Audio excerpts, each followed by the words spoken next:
Esses artigos, esses textos finais do projeto vão ser publicados num dossiê da revista História Regional, da UEPG, que sairá agora em dezembro, com a graça de Deus, ou sem a graça de Deus. Isto por volta de 15 de dezembro, não mais tardar. Então não percam, no próximo mês, dossiê História Ambiental e Espaço.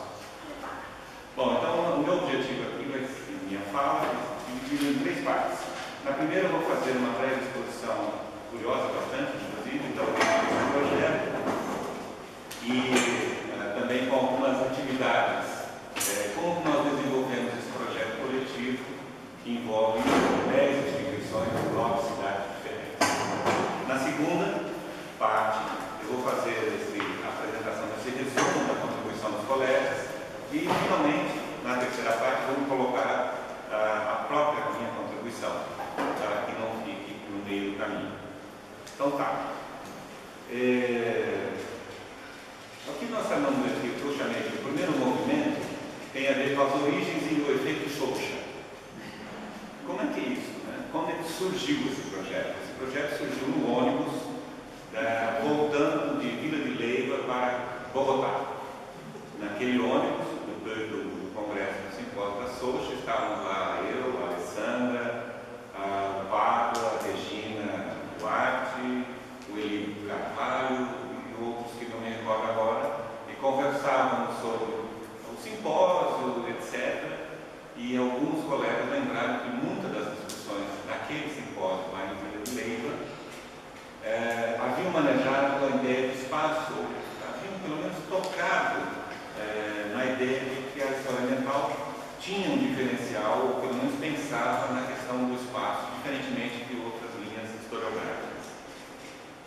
Então, naquele momento, eu não me lembro quem especificamente, sugeriu que nós poderíamos realizar talvez um encontro, ou um simpósio, ou mesmo um projeto que reunisse o debate, ou pensasse, fizesse uma reflexão sobre a problemática da delimitação espacial na história ambiental, ou de outra forma, como que os historiadores que lidam com o ambiente fazem o recorte espacial de suas próprias pesquisas, de onde vêm os conceitos, as delimitações, ou se isso é apenas um abstrato em que aparece apenas como pano de fundo. Isso foram as questões que foram lançadas lá naquele ônibus, e nesse caso me lembro eu mesmo que havia um edital do nosso conceito de pesquisa aberto, chamado edital universal, que era para junho ou julho, nós estávamos no final de junho, no final de maio, e o edital era para final de junho, começo de agosto, não me lembro direito as datas, mas era coisa de 2 meses que teríamos de tempo. Bom, fomos a Bogotá, no aeroporto, para casa, e aí chegamos em nossa casa, começamos a trocar alguns e-mails, especialmente nesse caso, eu, a Alessandra e o Jó, nosso anfitrião, porque já tínhamos tido um contato anterior aqui no estado do Paraná, na perspectiva de organizar um projeto de pesquisa que envolvesse a história ambiental do território paranaense. E essas discussões tinham caminhado, mas não tinham se formalizado.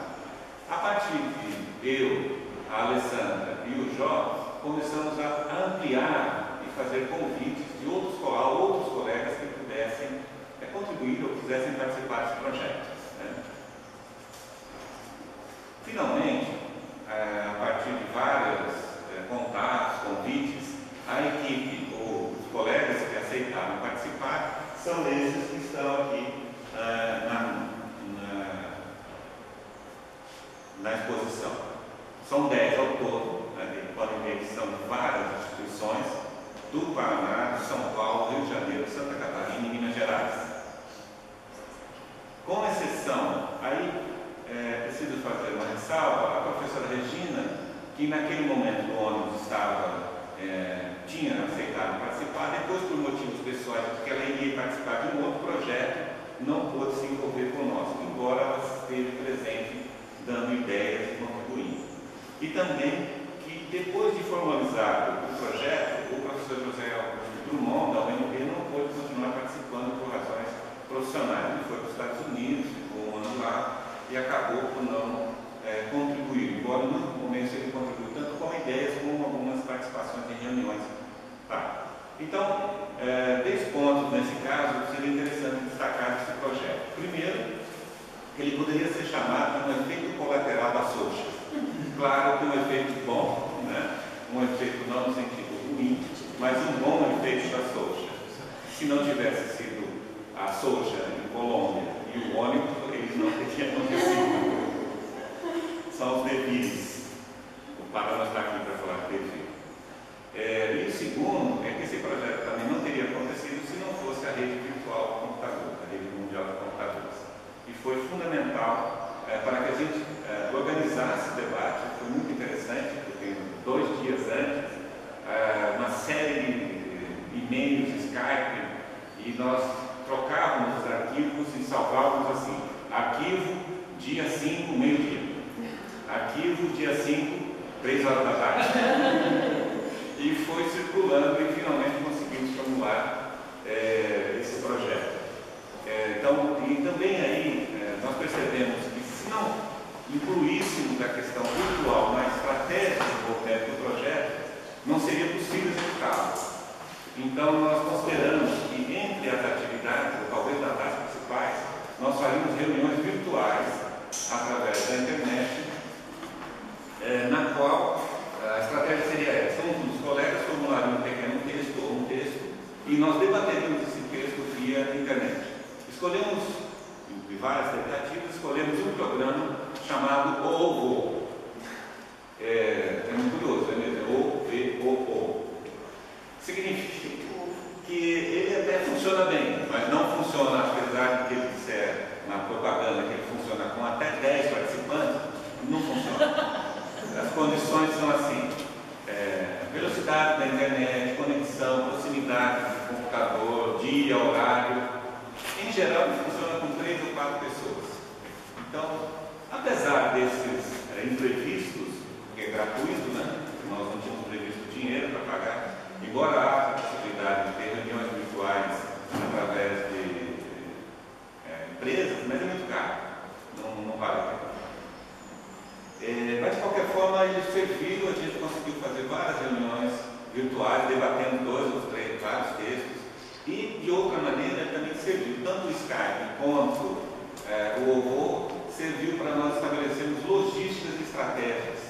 Além disso, nós decidimos fazer, na época tínhamos pensado em 3 reuniões presenciais e acabamos conseguindo apenas 2 por causa das agendas dos colegas. Não é fácil manejar a agenda de 10 colegas que estão bastante inseridos nos departamentos, pesquisa, na pós-graduação e na rede internacional de acadêmicos, né? Mas de qualquer forma fizemos 2, um em Belo Horizonte, que encontrou com a nossa colega Regina como comentadora, e outro agora no